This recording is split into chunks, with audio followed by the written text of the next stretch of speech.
माझ्या महाराष्ट्रातील बांधवांनो, भगिनींनो आणि मातांनो, नमस्कार. जय महाराष्ट्र.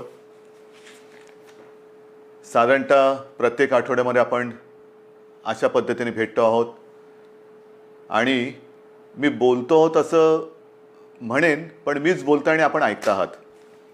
आणि आपण नुसते ऐकत नाही आहात, तर जे मी आपल्याला सांगतो आहे ते पूर्णपणाने त्या आपल्या सरकारच्या सूचना आपण हिमतीने आणि धैर्याने पाळत आहात.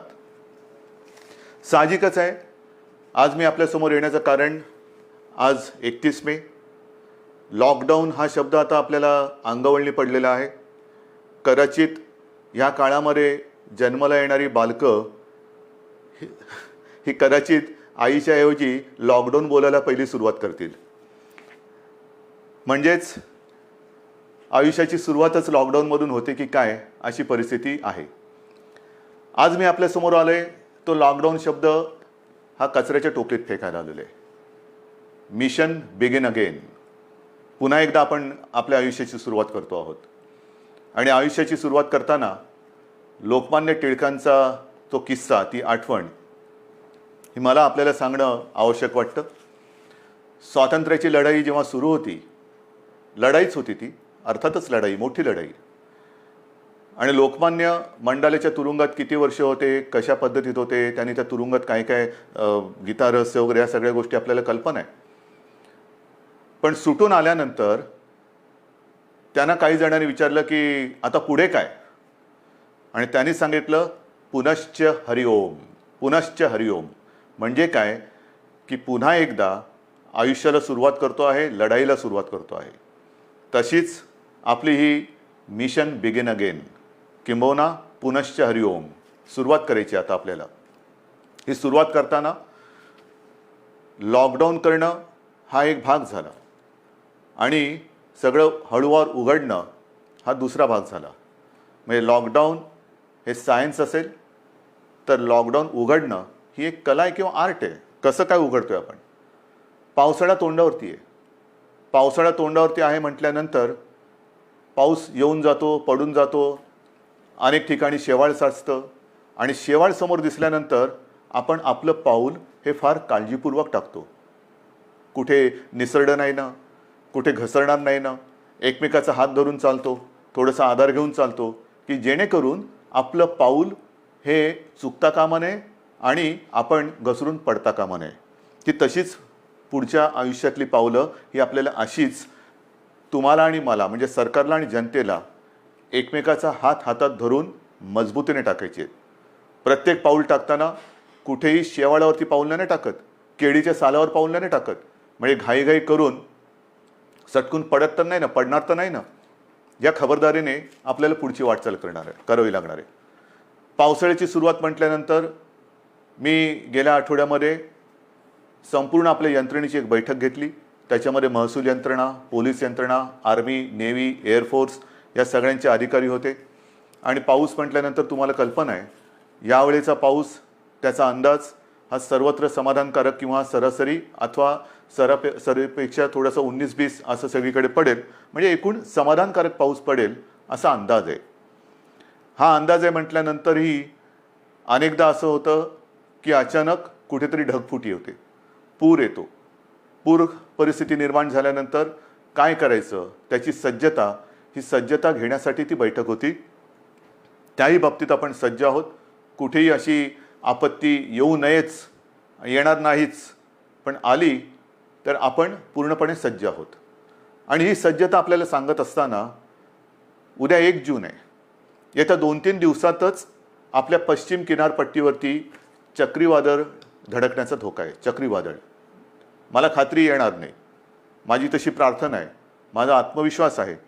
आणि चक्रीवादळ आपल्या पश्चिम किनाऱ्यावरती येणार नाही ही खात्री जरी असली तरी देखील यंत्रणा मात्र आपली सज्ज ठेवलेली आहे.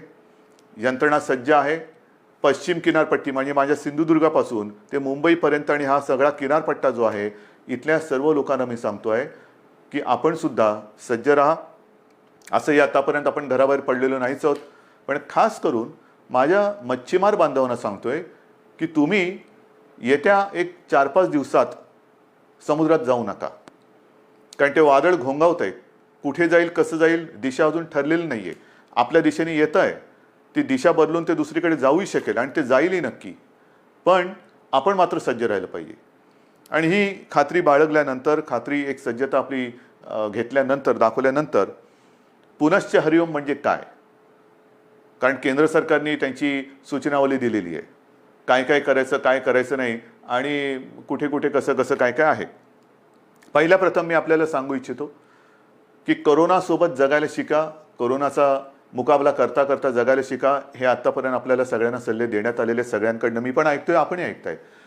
पण हे ऐकताना जे मी यापूर्वी आपल्याला सांगितलेलं आहे की बाहेर पडताना तोंडावरती मास्क हा अनिवार्य आहेच, नक्कीच आहे. तोंडावरती मास्क लावणं अत्यंत अत्यंत गरजेचं आहे. हात सतत धुत राहणं हे फार महत्त्वाचं आहे. उगाच इकडे तिकडे जाताना कारण नसताना कुठेही हात लागला आणि कंटाळा आला म्हणून मास्क काढला आणि तोंडावरती हात फिरवला, डोळ्याला हात लागला, तोंडाला हात लागला, मग 24 तास तुम्ही मास्क लावला आणि 5 सेकंद मास्क काढून तो हात न धुता तुम्ही तोंडाला लावला तर 24 तास मास्क लावण्याचा काही परिणाम होणार नाही. तुम्हाला संसर्गापासून जर का जपायचं असेल तर नुसतं मास्क लावणं नाही, तर कुठेही हात लावल्यानंतर किंबहुना तोंडाला हात लावू नका, चेहऱ्याला हात लावू नका. हा पहिला नियम हा पुढचे काही काळ किंबहुना पुढच्या आयुष्यात आपल्याला अत्यंत काटेकोरपणाने पाळावंच लागणार आहे. बाहेर पडताना सुद्धा आपण टप्प्याटप्प्याने पडतो आहोत. अनेक जणांना घाई झालेली आहे, मला कल्पना आहे. आता काय झालं ना, आता उघडा ना, आता उघडा ना, उघडतो ना, हळूहळू करू ना आपण सगळ्या काही गोष्टी. ह्या सगळ्या गोष्टी इतर देश काय करतायत, काही देशांनी लॉकडाऊन केलाच नव्हता, टाळेबंदी केलीच नव्हती, त्यांची काय स्थिती आहे तेही आपण बघतो आहोत. काही जणांनी लॉकडाऊन केला, तो उठवला, उठवल्यानंतर तिकडे काय परिस्थिती निर्माण झाली तेही आपण बघतो आहोत. कालच मी एक बातमी पाहिली की एका देशाने शाळा सुरू केल्या आणि त्या पुन्हा बंद करावं लागल्या. म्हणजे थोडीशी उघडझाप ही सगळीकडे चाललेली आहे. मला असं वाटतं आपण उघडझाप नाही करायची.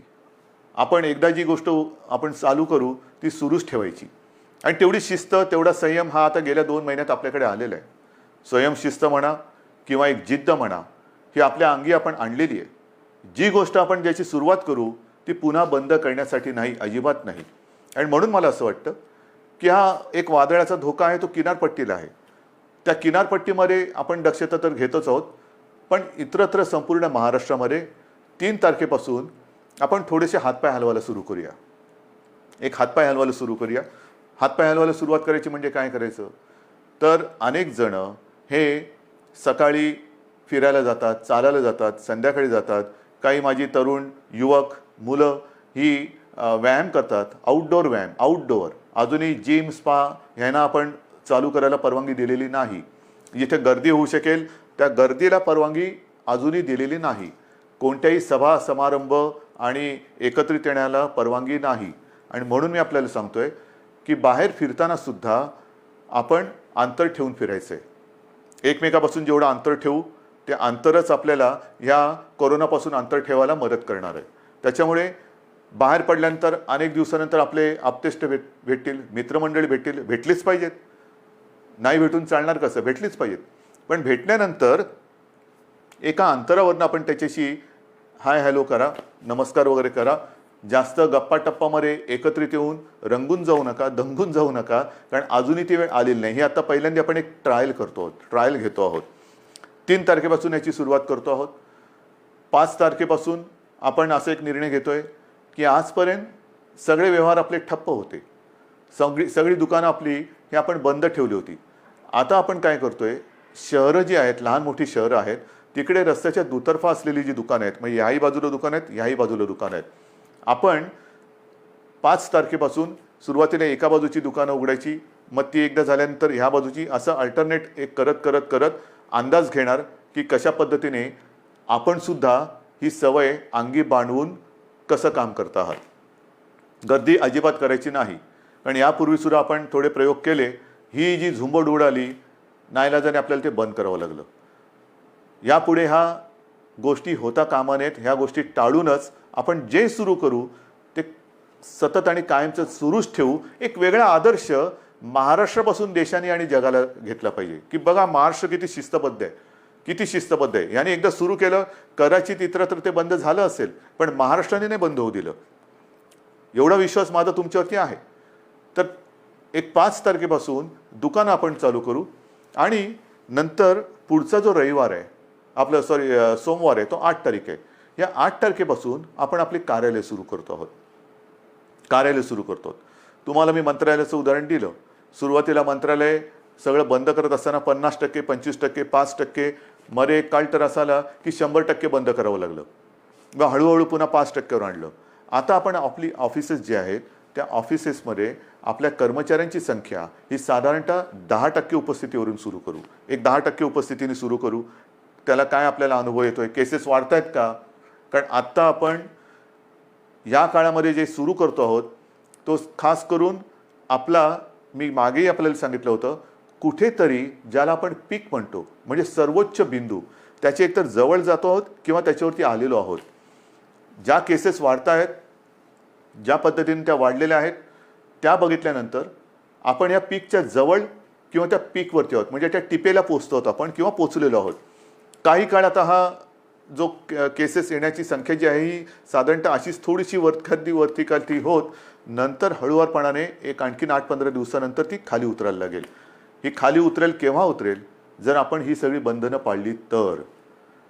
पुन्हा एकदा मी आपल्याला सांगतो की बाहेर पडताना आवश्यक ज्यांना नाही त्यांनी घराबाहेर पडू नका.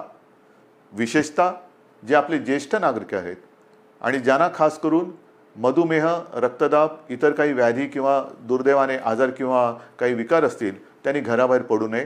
कारण हा जो विषाणू आहे तो ह्या पद्धतीच्या ह्या वयोगटाच्या आणि या वर्गातल्या नागरिकांवरती फार घातक परिणाम करतोय. ज्या ज्या काही गोष्टी आपण बघतो आहोत गंभीर गंभीर गंभीर म्हणतोय त्याच्यामध्ये ह्या वर्गातली लोक म्हणजे ज्याला हाय रिस्क ग्रुप ज्याला म्हणतो आपण त्या वर्गातली लोक किंवा नागरिक हे त्याला जास्त त्याचा प्रादुर्भाव हा अतिशय गंभीरतेने होतोय, घातक ठरतोय तो. म्हणून साधारणतः 55 ते 60च्या वरच्या नागरिकांनी आणि ज्यांना या काही विकार किंवा काही आजार आहेत त्यांनी घराबाहेर पडता कामा नये. हे जरी घरात राहिले तरी मग प्रश्न येतो जे घराबाहेर पडणार आहेत साधारणतः मध्यमवयीन किंवा युवा, त्यांनी घराबाहेर पडल्यानंतर घरात गेल्यानंतर आपल्याला ज्येष्ठ आपले माता पिता आहेत, आई वडील आहेत, आजी आजोबा असतील, आणखीन कोणी ज्येष्ठ आपले नातेवाईक असतील, त्यांना आपल्याकडनं अनावधानाने सुद्धा हा संसर्ग होऊ द्यायचा नाही आहे. त्यानंतर ते घरात राहणार आहेत, आपण घराबाहेर जाणार, फिरणार आणि व्हायरस घेऊन घरात येणार. तर कृपा करून आपल्याकडनं अनावधानाने सुद्धा हा संसर्ग आपल्या वडीलधाऱ्यांना होणार नाही याची काळजी घ्या. घरात आल्याबरोबर आपले कपडे म्हणा किंवा आपण स्वच्छ हातपाय धुवून आंघोळ करून आणि एक अंतर ठेवून त्यांच्यासोबत राहिलं पाहिजे. कोणालाही कुठलंही लक्षण आढळलं, कारण याची लक्षणंसुद्धा मी आपल्याला सांगितलेले आहेत. सर्दी खोकला, कारण आता पावसाळा आलेला आहे, पावसाळा आला, सर्दी खोकला ताप, थोडंसं थकवा, तोंडाची चव जाणं, नाकाचा वास जाणं, ही जी काही अशी लक्षणं आहेत ही लक्षणं आढळली तर ताबडतोब आपल्या डॉक्टरना किंवा दवाखान्यात तिकडे तुम्ही जायला पाहिजे. लक्षणं वेळेत ओळखून जर आपण उपचार सुरू केले तर बरे होणाऱ्यांची संख्यासुद्धा खूप आहे, मोठी आहे संख्या. म्हणजे ती संख्या जर का मी तुम्हाला सांगितली तर एक दिलासादायक नक्कीच ती संख्या आहे.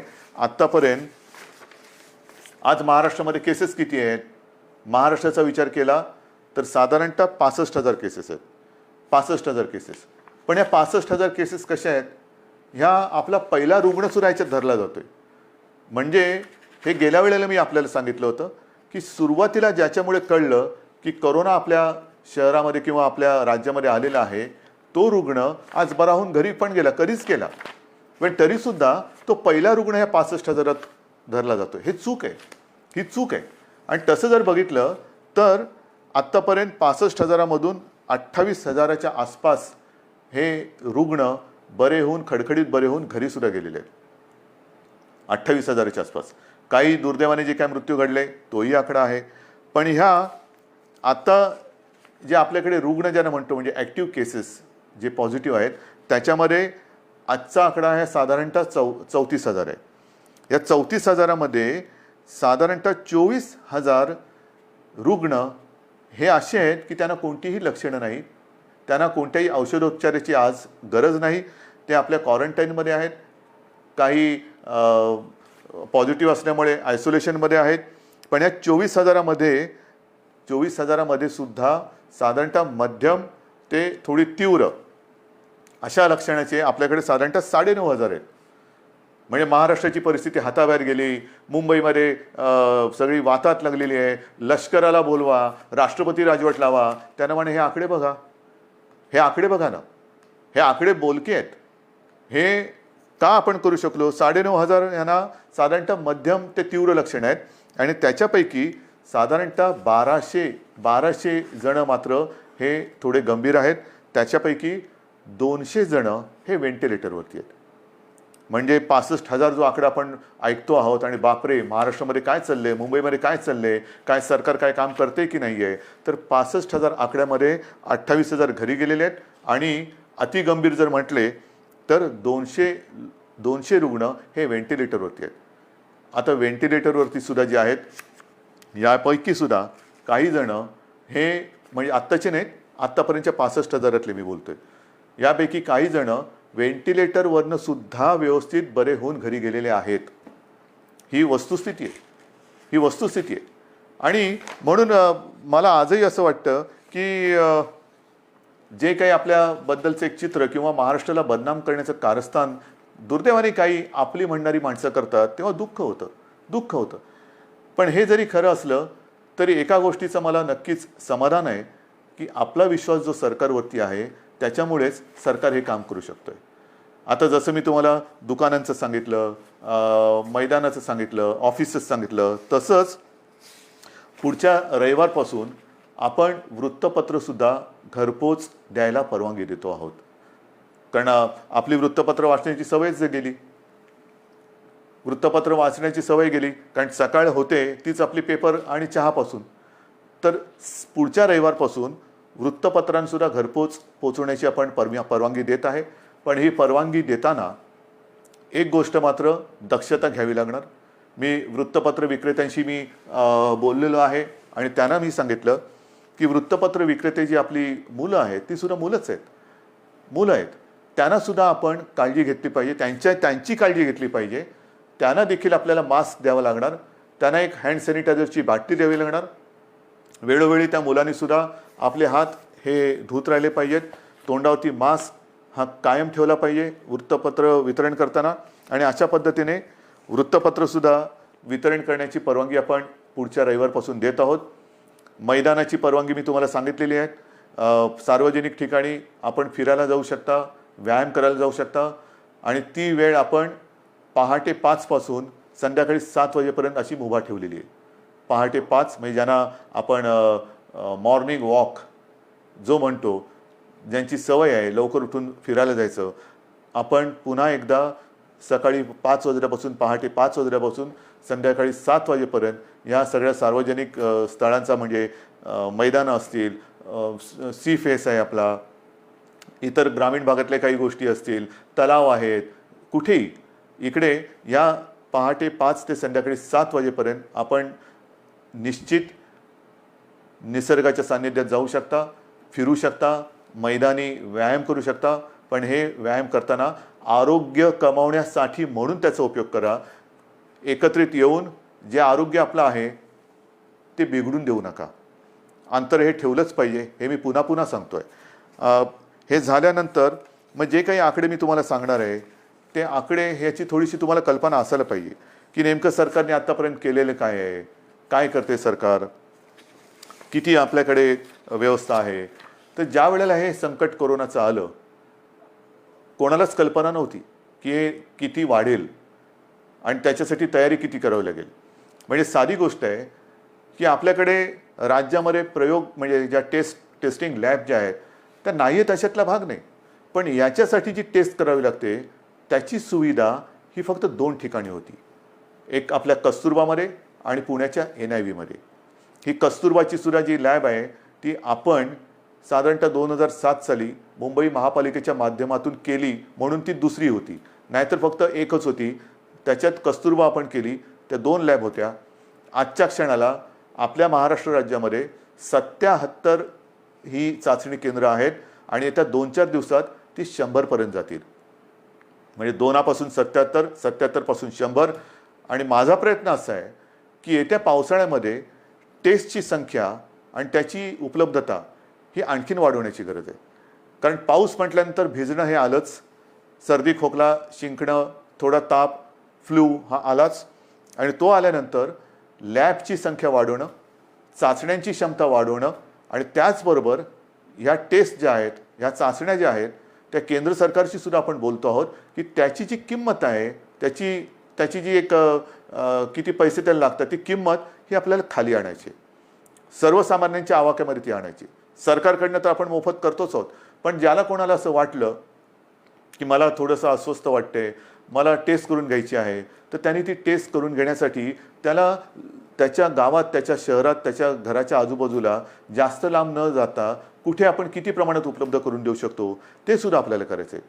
तर ही एक लॅबची संख्या आपण वाढवलेली आहे, आणखीन वाढवतो आहोत.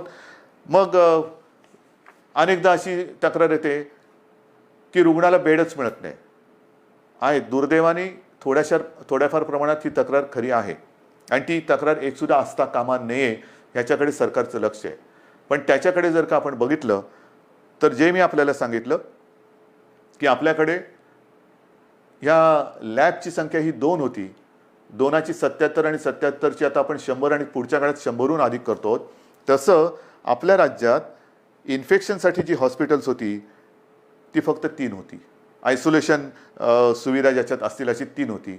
आता ती जवळपास 2576, 2500च्या आसपास आपण केलेले आहेत. मग 3पासून 2500. बेड्स किती होते? बेड्स साधारणतः 400च्या आसपास होते आयसोलेशन. ते आता 2.5 लाखाच्या वर महाराष्ट्रामध्ये झालेले आहेत. महाराष्ट्रात 2.5 लाखाच्या वर. त्याच्यामध्ये साधारणतः 25,000 बेड्स हे ऑक्सिजनची सुविधा देऊ शकतील असे आहेत. कारण आपल्याला मी जे सांगितलं की आत्तापर्यंत जे रुग्ण आपले हॉस्पिटलमध्ये उपचार घेत आहेत त्यांच्यापैकी 200 जण व्हेंटिलेटरवर आहेत. म्हणजे व्हेंटिलेटर फार थोड्या जणांना लागत आहेत, कोणालाही लागूच नाहीत, पण फार थोड्या जणांना लागत आहेत.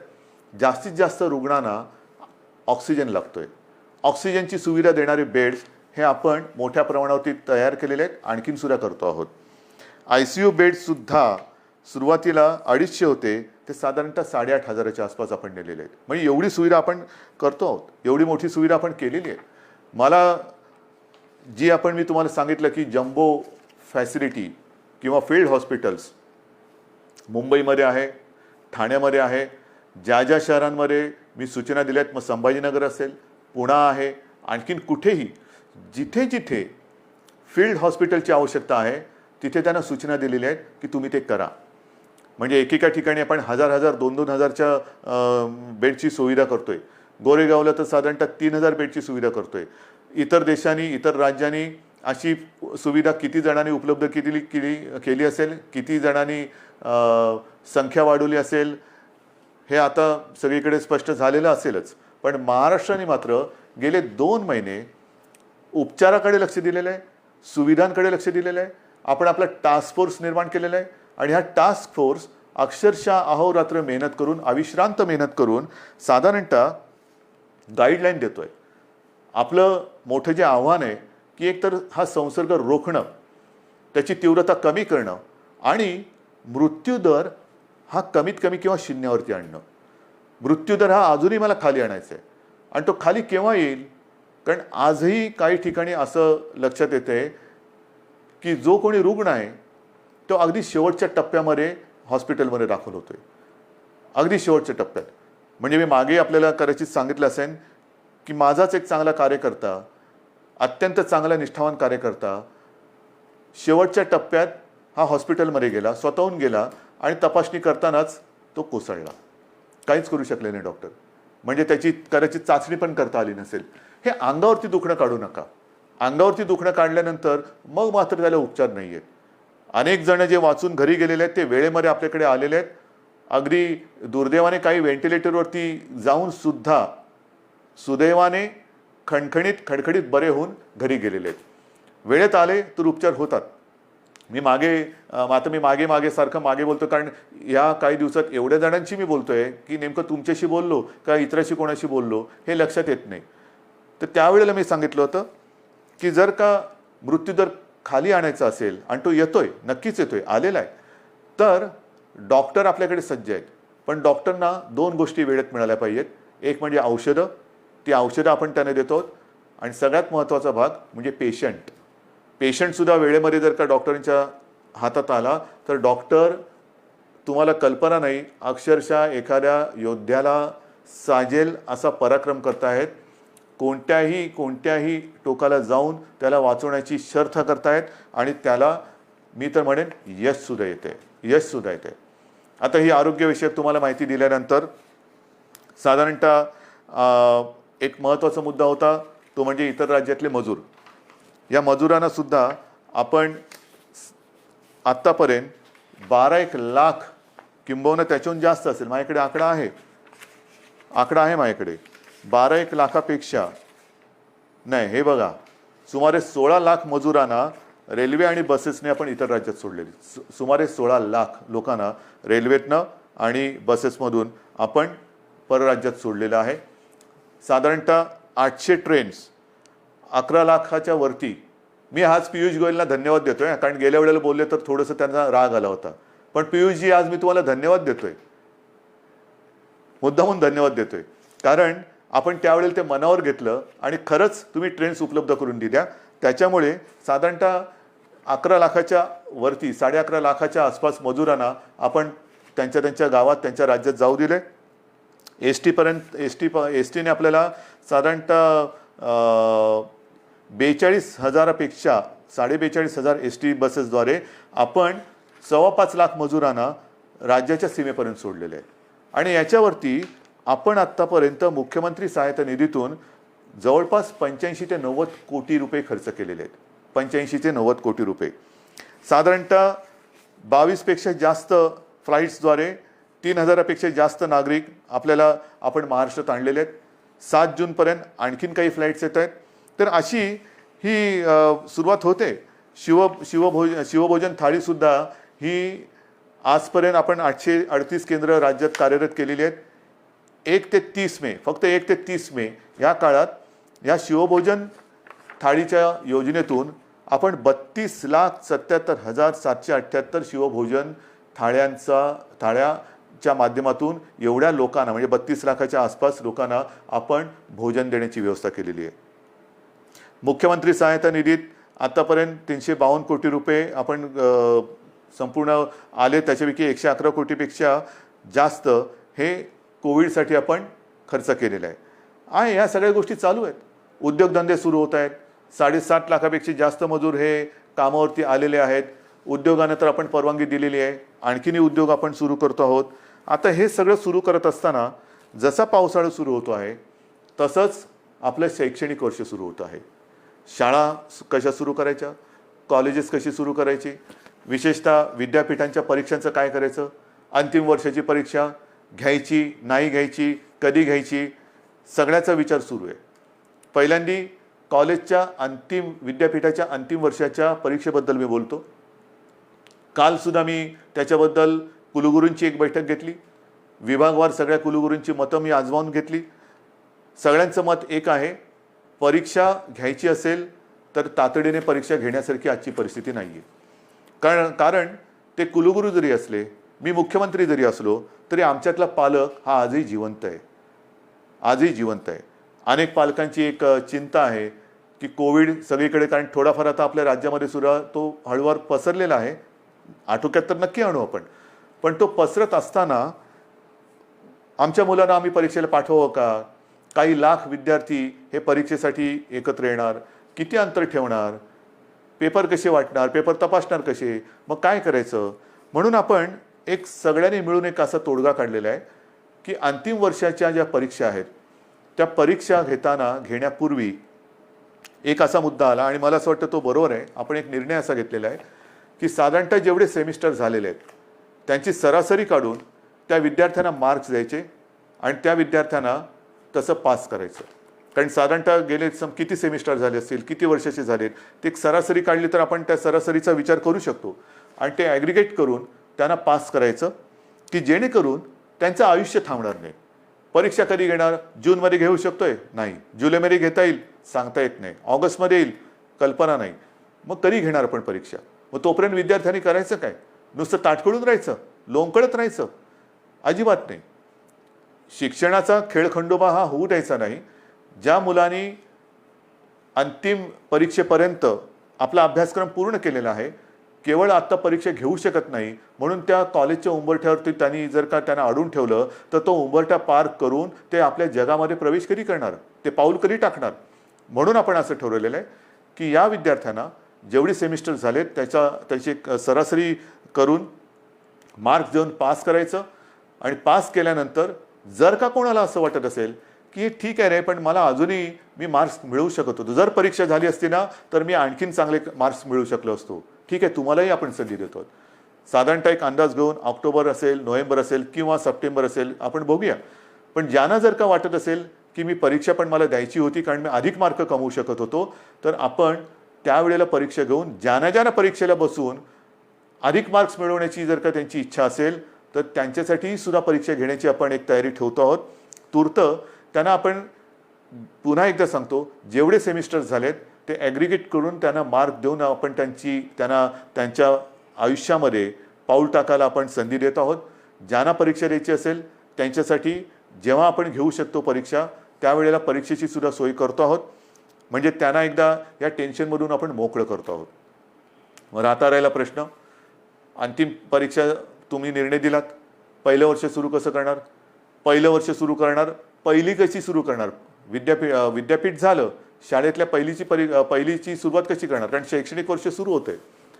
आज सुद्धा जसं कॉलेजच्या विद्यार्थ्यांचा जसा प्रश्न आहे, शाळेच्या विद्यार्थ्यांचा प्रश्न आहे. शाळा आपण सुरू करायच्या का? काही ठिकाणी तर शाळा आपल्याला नाईलाज म्हणून क्वारंटाईनसाठी वापरावं लागल्यात. त्या करता येतील, त्या सगळे ते क्वारंटाईनमधली व्यवस्था दुसरीकडे करून निर्जंतुकीकरण करून पुन्हा एकदा शाळा सुरू करू शकतो आपण.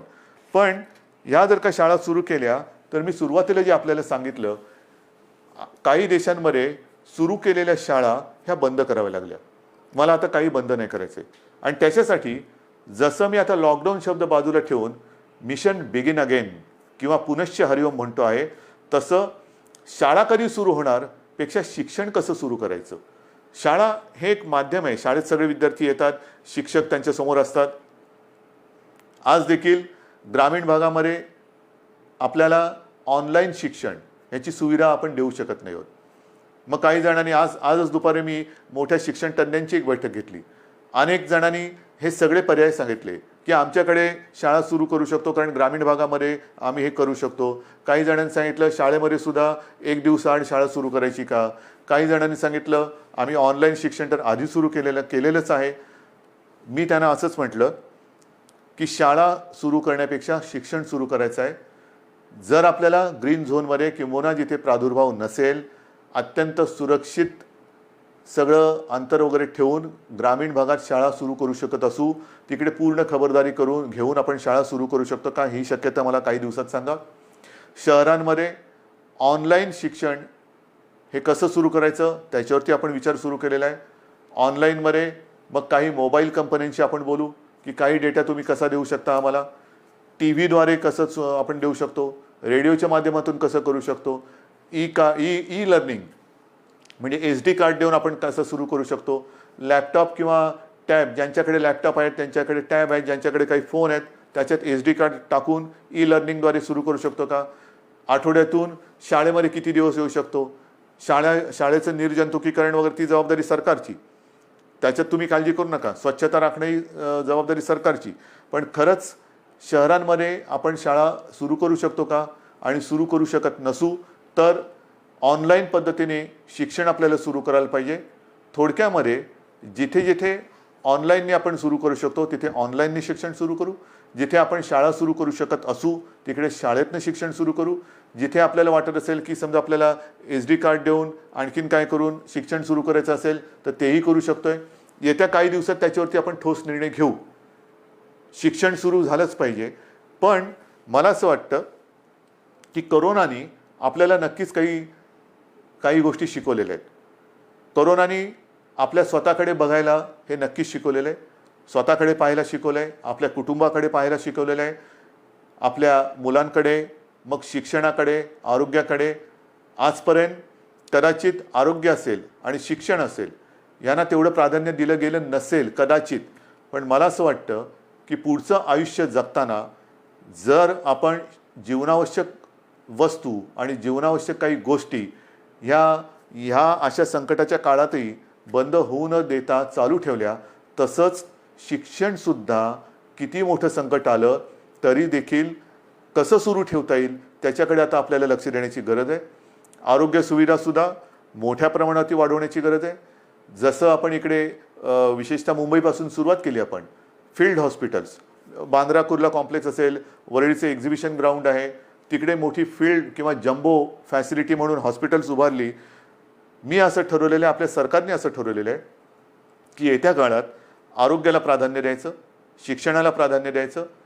शहरांमध्ये म्हणजे ग्रामीण भागामध्ये सुद्धा, ग्रामीण भागातली छोटी मोठी शहरं आहेत त्या शहरांमध्ये त्या त्या जिल्ह्यांच्या आवश्यकतेनुसार इन्फेक्शन हॉस्पिटल्स, जी इतर वेळेला तिकडे काही कार्यक्रम चालतील, जसं वरळीचं आपलं गोरेगावचं एक्झिबिशन ग्राउंड आहे, तिथे इतर काही कार्यक्रम चालतात. वरळीला डोम आहे, इतर वेळेला इतर काही कार्यक्रम चालतात. ते कार्यक्रम चालू ठेवायचे, पण हॉस्पिटलची सुविधा ही तिकडे सज्ज ठेवायची. जर गरज लागली तर तिथे 2 ते 3 दिवसात हॉस्पिटल उभारता आलं पाहिजे. उभारता म्हणजे सगळ्या सुविधा ज्या आहेत, म्हणजे बेड्स या सगळ्या पटपट मांडून हॉस्पिटल सुरू होईल. इतर वेळेला लग्नसराई असेल, प्रदर्शनं असतील, कृषीची प्रदर्शनं असतील, इतर काही कार्यक्रम असतील, सभा समारंभ असतील, त्याच्यासाठी ते वापरले जातील. पण आरोग्य सुविधा मात्र जेव्हा गरज लागेल तिथे कमीत कमी वेळेत त्या आपल्याला उपयोगात आणता येतील अशा पद्धतीने राज्यभर आरोग्य सुविधासुद्धा आपण निर्माण करणार आहोत. एकूणच जे मी आपल्याला सुरुवातीला बोललो होतो की आपण खबरदारी घ्या, आम्ही जबाबदारी घेतो. आता खबरदारी आणि जबाबदारी दोन्ही एकत्र करण्याची वेळ आलेली आहे. जबाबदारी सरकारने घेतलेली आहे, खबरदारी आपण घेतलेली आहात. आता खबरदारी आणि जबाबदारी संपूर्ण वाट आपली ही असं समजा की निसरडी आहे. एकमेकाचा हात हातात धरून दोघांनाही कुठे धोका होणार नाही. म्हणजे सरकारला तसं नाही, सरकार तसं पडूच शकत नाही. तुम्ही सोबत असल्यानंतर तसं सरकार कोणी पाडू शकत नाही. मला सरकारची चिंता नाही आहे. पण आयुष्यात कुठेही आपल्याला घाई गर्दीने आपलं पाऊल चुकता कामा नये, पाऊल घसरता कामा नये. याची खबरदारी घेऊन जे करू ते ठामपणाने करू आणि जे करू ते पुन्हा बंद कधी करणार नाही या आत्मविश्वासाने एक एक पाऊल पुढे टाकत जाऊ. Mission begin again. पुनश्च हरिओम. जय हिंद, जय महाराष्ट्र.